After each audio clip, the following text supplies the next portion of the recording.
I'm Francisca Arnold. I school at ITF Star School. I am in JSS3. I choose fashion because it's my passion. My first day at Renasami Fashion was great. It was amazing. I learned a lot so far. I learned how to sew my buba, what I'm wearing, and my skirts. My future plan with fashion, I want to be a fashion designer. My view of fashion designers before and now are, I just saw them as mere tailors.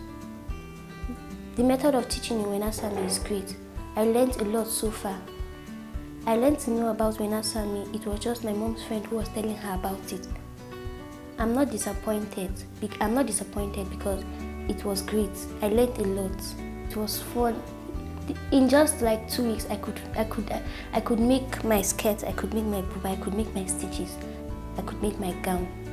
I'm trying to be in Renasami, and a word to my fellow friends that they should learn something that will help them in the future. I'm telling my mom and dad thank you because they helped me so much to choosing this place to learn.